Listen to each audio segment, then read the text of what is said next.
All right, so get ready because today we are going deep, really deep into Stephen Covey's The 7 Habits of Highly Effective People, Oh, yeah. using those excerpts that you sent in. Awesome. We're not messing around with any quick fixes here. We're Right. talking about real lasting change, Right. that deep stuff, those habits that build effectiveness in every single part of your life, Absolutely. from work to your relationships with others, Uh-huh. everything, you name it. Everything. And think of this deep dive as a sneak peek Okay. at those core concepts from the book Yeah. to get you really curious and ready to explore the full book later. Gotcha.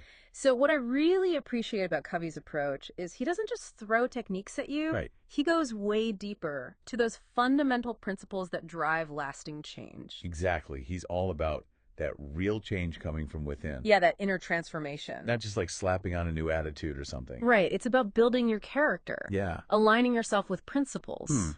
Aligning yourself with those principles, that's the key. Yeah, and that's so different from just telling ourselves to be more positive Oh, for sure. or work harder.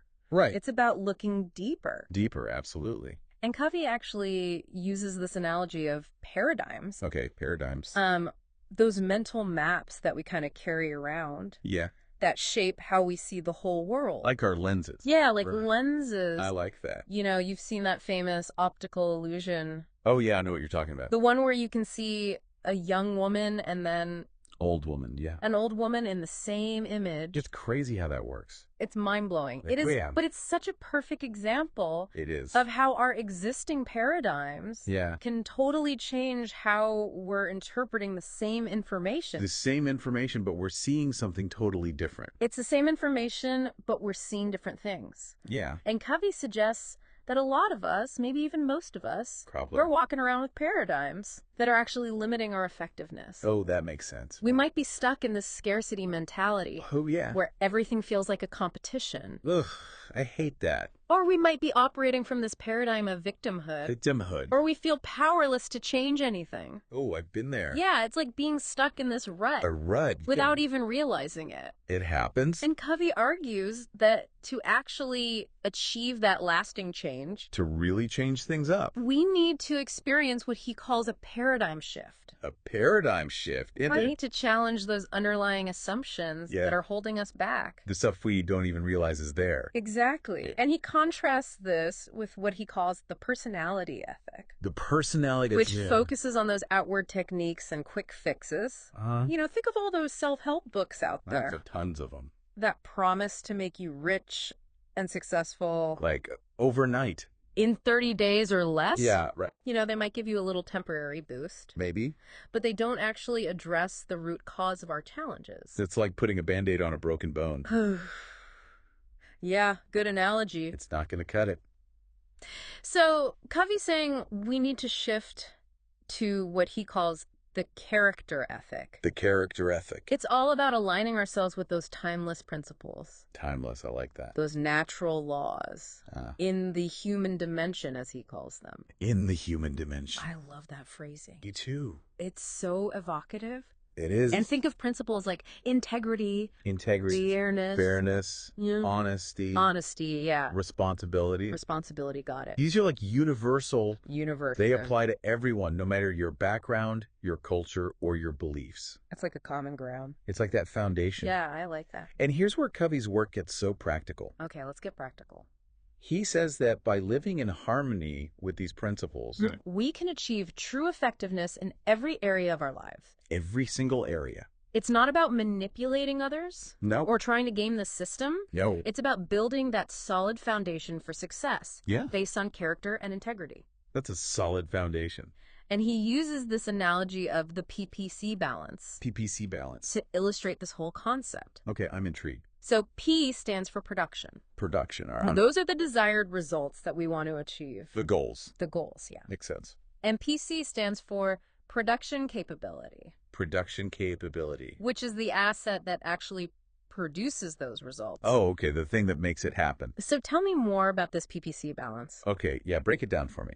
I'm really curious how it plays out in real life. Yeah, I'm curious too. How does this connect to everything we've been talking about with principles? So imagine a farmer who's totally focused on getting as many eggs as possible Okay. from his goose. Right. He might be super tempted to just like overwork that poor goose, Poor goose. neglecting its health and everything. Not feeding it, not giving it water. Yeah, Of basically. course, pushing it to the limit. In the short term, he might get more eggs, He might, yeah. but eventually that goose is going to get sick. Oh, no. And it's going to stop laying eggs altogether. That's a tragedy.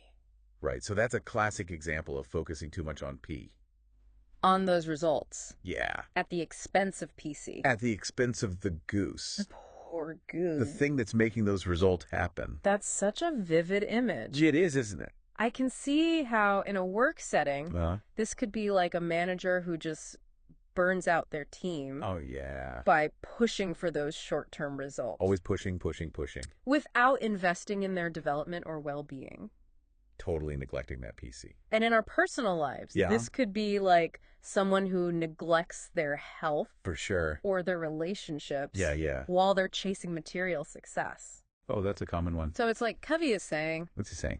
that true effectiveness is about finding that balance between P and PC. Okay. It's about achieving those goals Yeah. while also nurturing the asset that produces those results. So you're saying it's not one or the other? It's not an either. It's both. It's about finding that sweet spot That sweet spot, I like that. where you're achieving and nurturing Gotcha. at the same time. So in the workplace, this might mean investing in employee training, Yeah, investing in people, development, fostering a positive work environment, positive vibes. and prioritizing work-life balance. Yeah, all that good stuff. And in our personal lives, it might mean taking care of our physical health, our mental health, Mental health is so important. nurturing those close relationships, Those are crucial. and engaging in activities that actually bring us joy and fulfillment. The stuff that lights us up. Yes, the stuff that lights us up. Love it. This PPC balance. Yeah. Seems like such a useful framework It is. for making decisions in every area of life. Really makes you think. So how do the 7 habits fit into all of The this? 7 habits, yeah, where do they come in? Like, how do we actually put this into practice? Yeah, good question. Well, the 7 habits basically provide a roadmap A roadmap. for building a life based on that character ethic Okay. and the PPC balance. The stuff we were just talking about. It's all connected. It is. They're divided into 2 main categories. 2 categories. You've got the private victories, Private victories. Okay. which are those habits that focus on self-mastery. Uh-huh. And then you have the public victories, Public victory. which are those habits that focus on building effective relationships. So first we master ourselves, Yeah. and then we take it to the relationships. It's like that natural progression. It makes sense. So let's start with those private victories. Okay, let's do it. And we'll kick things off with habit number 1. Number 1, be proactive. Be proactive. Now, I've heard that term thrown around so much. Oh, it's everywhere. But what does it really mean to be proactive? Yeah, like in the context of Covey's work. Especially in Covey's context, Yeah, because I I agree. think it goes deeper than just taking initiative, right? Oh, yeah. Being proactive is way more than just taking initiative. It's about recognizing that we have the power to choose our response to any situation. Oh, I like that. We're not just victims of our circumstances. We have a choice. We have that freedom to choose how we will react, How react how we're going to interpret things, on interpretation. and how we're going to shape our own lives. It's powerful stuff. And I love that Covey uses Viktor Frankl as an example. Oh, Viktor Frankl, yeah. You know, the psychiatrist who survived the Nazi concentration camps. Yes, I know what you're talking about. Even in those unimaginable circumstances. Unimaginable. Frankl realized that he still had the power to choose his attitude. His attitude, wow. He could choose to focus on hope and meaning Even in the midst of all that suffering. in the face of suffering and death. It's an incredible example of human resilience. It really is. The power that humans can. Yeah. And Covey argues that we all have that same power within us. We all have it. We can choose to be reactive, Reactive. blaming others, Yeah. feeling helpless, Yeah. or we can choose to be proactive, Proactive. taking responsibility for our own lives Taking ownership. and creating the future that we want. Creating the future we want. So instead of saying, I can't believe this is happening to me, Yeah. a proactive person would say, What would they say? okay, given this situation, Okay. what are my options? Options. What can I control? What What can can I influence? Influence. How can I make the best of this situation. Turning it around. Turning it around. That's a good mindset shift. So proactive people, Yeah. they focus their energy on their circle of influence. Their circle of influence. The things that they can actually control. The things they can control. They don't waste time worrying about things outside of their control. No time for that. They understand that true power Yeah. comes from focusing on what they can change. What they can change. And this reminds me of that saying, Oh, which one? you know, grant me the serenity to accept the things I cannot change. Oh, yeah. The courage to change the things I can. Right. And the wisdom to know the difference. It's all about that wisdom. It really is. And that courage. It seems like habit 1 is all about developing that wisdom and courage. It's about shifting from that victim mentality to a creator mentality. I like that. It's understanding that we're not just pawns in this game of life. Yeah. We are the players. We are the players. We have the power to make choices. Take actions. And shape our own destinies. Oh, that's so empowering. It really is. And I can already see how shifting to a more proactive mindset could have a ripple effect. A ripple effect, wow. On every single area of my life. Yeah, you change one thing and it changes everything. It's like taking control of the steering wheel. And deciding where I want to go. Exactly, you're in the driver's seat. And that leads perfectly into habit 2. Okay, habit 2, bring it on. Begin with the end in mind. Begin with the end in mind. If we're the drivers of our lives, yeah, we need a destination in mind, right? You got to know where you're going. We need to define where we want to go. Define it. Before we can effectively chart our course. So instead of just reacting to life's events, just bouncing around. We need to be intentional about the direction we want to head in. What kind of person do we want to be? Yeah, that's the question. What legacy do we want to leave behind? Legacy. Covey encourages us to do this really powerful visualization exercise. Okay, I'm listening. He asks us to imagine attending our own funeral. Whoa, that's intense. I know, it's heavy stuff. It is. But he asks, what would we want people to say about us? At my funeral. That's a good question. What kind of impact would we want to have made on the world? Okay, I'm starting to see the power of this. It really makes you think. It does. It forces you to confront your values. Your values. And your priorities. What really matters. What really matters. In the grand scheme of things. And Covey argues that by defining that desired end state, we can create a personal mission statement. A personal mission statement. That actually guides our daily decisions. So it's not just some vague idea. No, it's actionable. It's like having a compass. Ooh, I like that. That always points you in the right direction. It's like our North Star. Your North Star. That's beautiful. And this is where things start to get really practical. Okay, yeah, let's talk about that. It's one thing to have those big lofty goals and aspirations. Right. But it's another thing entirely to actually translate them into actionable steps. Into those daily actions. So how can we actually use our personal mission statement?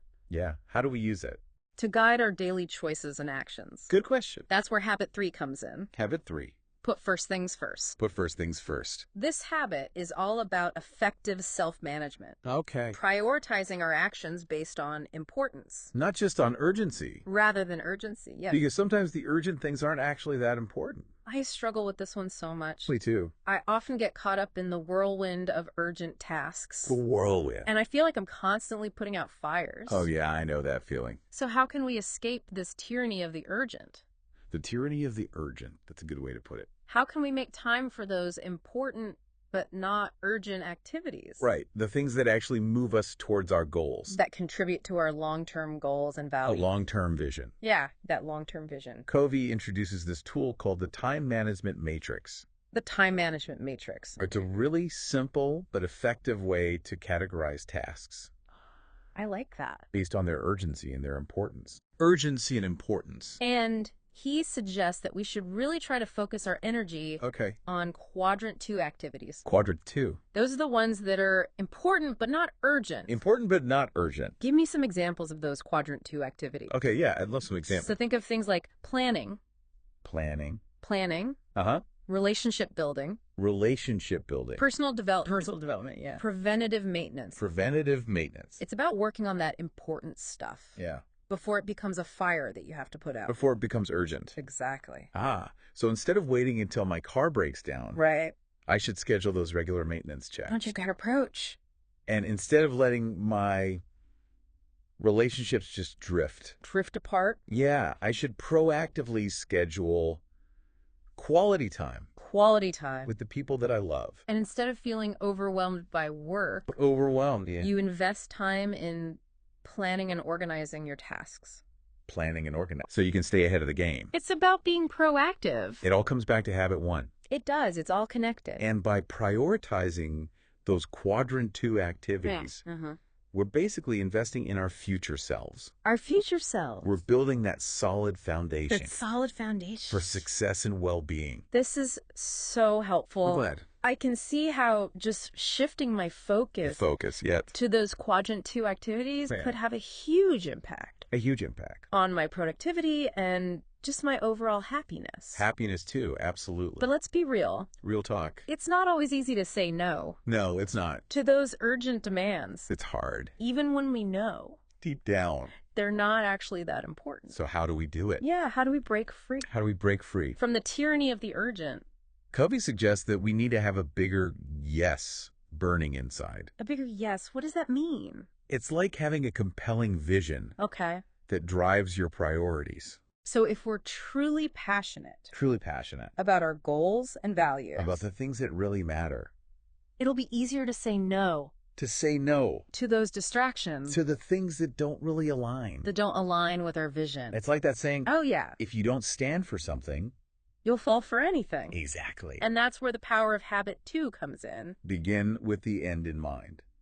By having that clear sense of purpose. That clear sense of purpose. We're more likely to make choices that support our long-term goals. Our long-term goals. And our values. Even when it's tough. Even when it means saying no to those seemingly urgent, but ultimately unimportant tasks. This has been so insightful. I'm starting to see how these first 3 habits, be proactive, begin with the end in mind. Yeah. And put first things first. They lay a really powerful foundation. They really do. It's like building a solid base camp.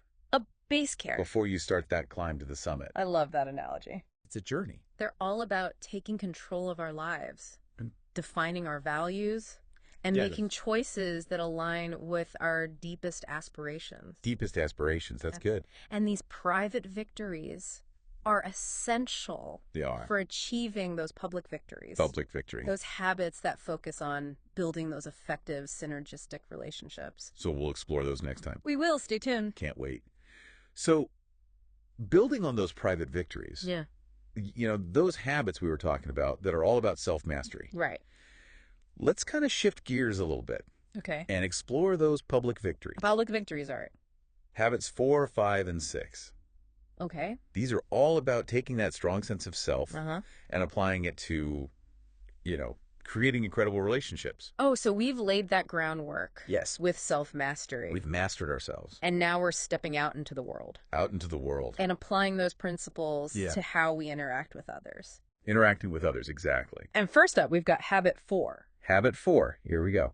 Think win-win. Think win-win. Now, this one isn't just about compromise, right? Oh, no. Think win-win is so much deeper than just compromise. It seems so much deeper than that. It really is. What's the distinction there? Well, I think win-win goes beyond just like settling or splitting the difference. Okay. Like a complete paradigm shift. Okay, a paradigm shift. To actually seeking out solutions where everybody benefits. Everybody benefits. Everyone involved. So instead of seeing every interaction as a zero-sum game. Right, like someone has to win and someone has to lose. Yeah, exactly. We start to see the possibilities for creating value for everyone. Creating value for everyone. That's the goal. So it's about moving away from that scarcity mentality. That fear that there's not enough to go around. Right, that fear that there's only so much to go around. And embracing an abundance mentality. An abundance mentality. Covey really emphasizes that. Yeah, that belief that there's enough success. Enough success. Happiness. Happiness. There's opportunity for everyone. There's plenty to go around. And when you approach interactions from that abundance mindset, you're more likely to be creative. More creative. And collaborative in finding those solutions. It's not about me winning and you losing. Yeah. It's about us both winning. It's about creating a win. A win. For everyone. Everyone wins. I can see how this would be so transformative. Absolutely. In negotiation. Yeah, negotiations for sure. And just everyday interaction. Every interaction. Instead of digging in our heels. Yeah, that stubbornness. And trying to force our own way. My way or the highway. We're seeking to understand the other person's needs. Understanding, yeah. And finding those creative ways to meet those needs. Meet their needs. While also meeting our own. It's a win-win. It's a true win-win. And Covey even suggests having no deal as an option. No deal. That sounds kind of counterintuitive. It does, right? How does that work? Well, when you're genuinely committed to a win-win outcome. Okay. Knowing that you can walk away. Yeah. If a mutually beneficial solution isn't possible, it actually gives you more freedom. More freedom. To be authentic and open in the negotiation. So it's like that pressure's off. Yeah, the pressure's off. And you can really focus on collaboration. Collaboration is key. I'm picturing this work scenario. Okay, give me a scenario. Let's say you're in a really tough negotiation with a client. Right, tough negotiation. And if you're solely focused on just getting your way, yeah, you might miss out on those opportunities. Opportunities. For those creative solutions. For creative solutions. That would actually benefit both parties. Right, both sides. Covey shares a great example of this from his own life. Oh yeah, tell me about it. He was tasked with implementing this new training program. Okay, a new training program. And initially, he faced a lot of pushback. Pushback from? Management. Management. You know, they weren't really on board. They weren't feeling it.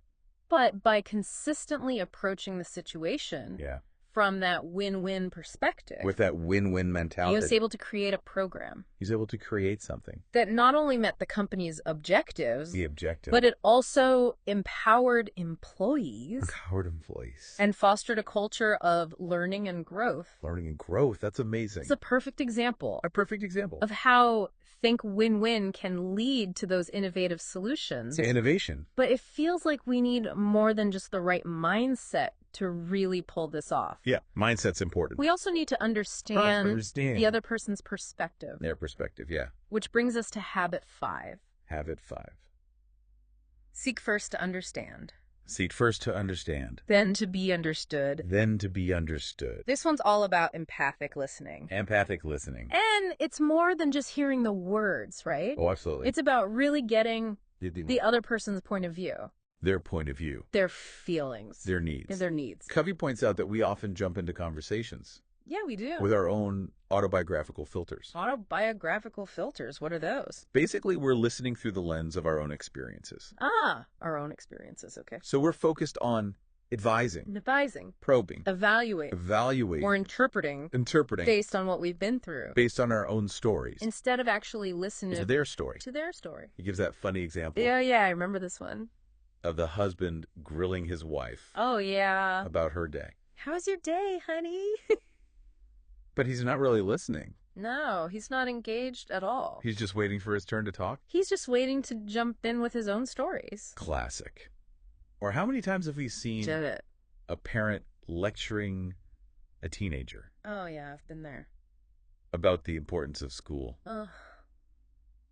I hated those lectures. Without actually taking the time to understand. To really understand what's going on in the kid's life. These are those classic examples of how our own autobiography, our own stories, get in the way of true understanding. So empathic listening is about... It's about putting aside our own agendas. Putting aside the agendas. And truly focusing on the other person's frame of reference. On their world. It's about actively listening. Active listening. Reflecting back what we hear. Reflecting back. And asking those clarifying questions. To make sure we're on the same page. We'll make sure we really get it. It's like holding up a mirror. For the other person. Reflecting back their thoughts and feelings. So they feel seen and heard. So they feel truly understood. That creates a safe space. A safe space. For vulnerability. And it opens the door. Opens the door. For genuine connection. And problem solving. Covey tells this story about helping a manager improve communication with his wife. Yeah. Simply by practicing empathic listening. Just by listening. And the results were amazing. They were. It really highlights how this habit can be so transformative. In building strong relationships. And when we've established that foundation of understanding. It sets the stage. Sets the stage for incredible synergy. Synergy, that's habit 6. So this principle is about recognizing. Recognizing what? That the whole is greater than the sum of its parts. Ah, synergy. It's that magical moment. That magical moment. When a team just clicks. When everything clicks. And they start generating those ideas and solutions. Out of thin air. That none of them could have come up with individually. It's like magic. It's like brainstorming. Brainstorming, yeah. Where you start with this blank slate. A blank slate. And suddenly ideas are flying around. Ideas everywhere. Everyone's building on each other's energy. Building on each other. It's like this special energy is created in that space. Synergy is about valuing differences. Valuing differences. Openness. Openness. And trust when people feel safe. To express their unique perspectives. Their unique perspectives. To challenge assumptions. Challenge assumptions. And build upon each other's ideas. Amazing things can happen.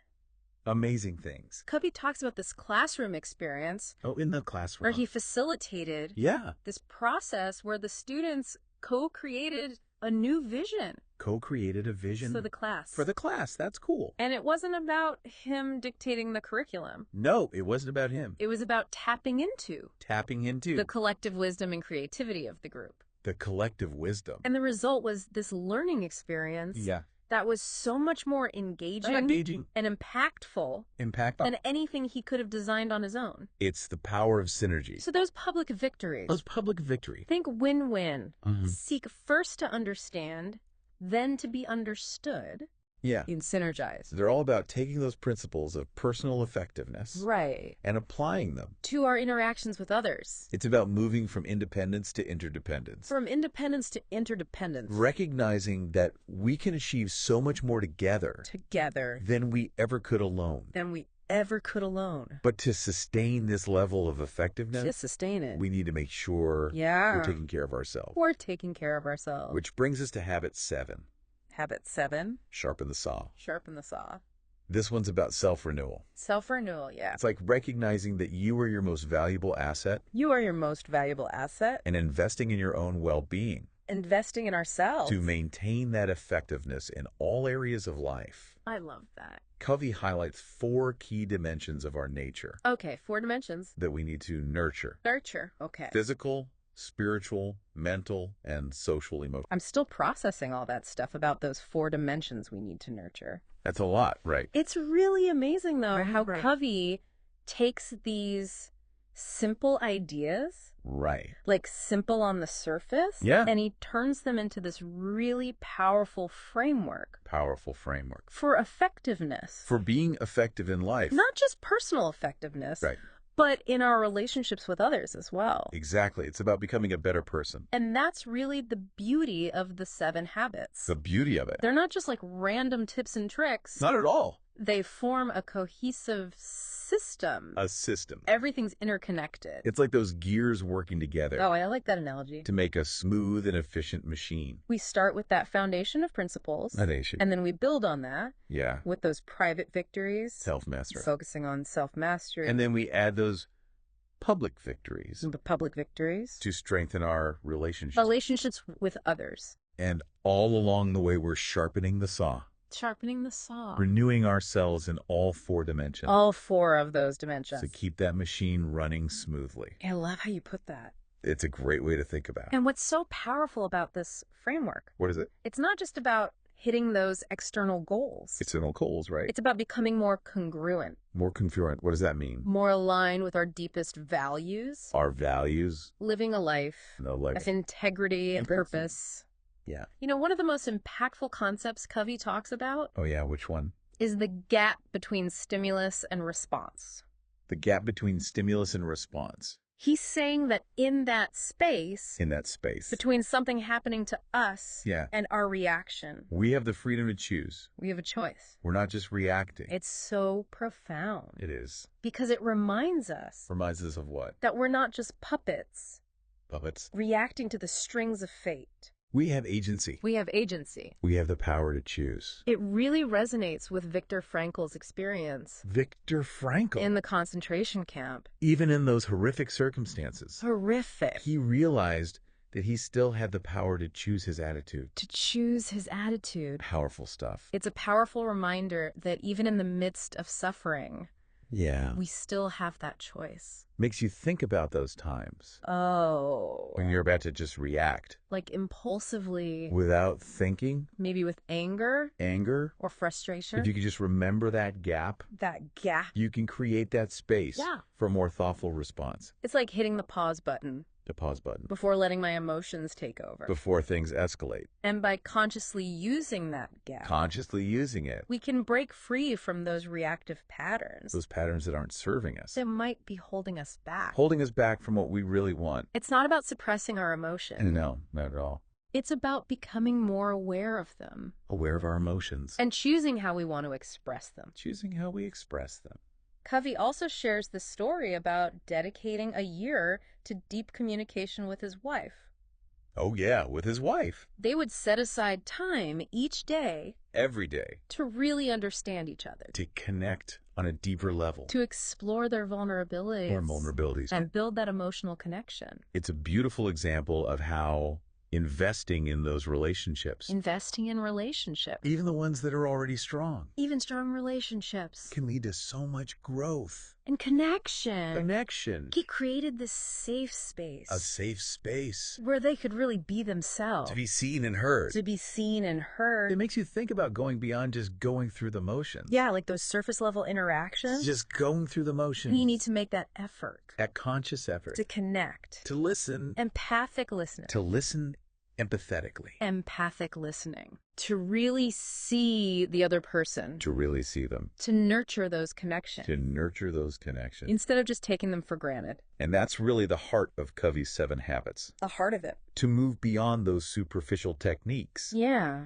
And embrace those deeper principles. The deeper principles. That lead to that lasting fulfillment and effectiveness in life. It's about becoming more self-aware. More self-aware. More principle-centered. Centered in those principles. And more proactive in creating the life that we want. Creating the life you want. So for you, dear listener, I hope this deep dive has given you some new insights. Some new insights. And that it's inspired you to think about how you can apply these powerful principles. Powerful principles. To your own life. To your own life. How can you use that gap between stimulus and response? That gap. To make more conscious choices. More conscious choices. How can you sharpen your saw?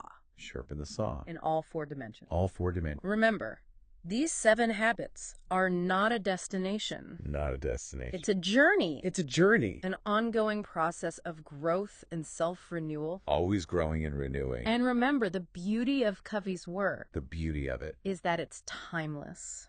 Timeless. These principles are as relevant today. As relevant as ever. As they were when the book was first published. They're universal. As you continue to learn and experiment. And refine these habits. Refine those habits. You'll discover that transformative power. Transformative power. They hold. Leading to greater fulfillment. Greater fulfillment. Stronger relationships. Stronger relationships. And a more meaningful life. And a more meaningful life. That's what it's all about. If you're ready to go even deeper.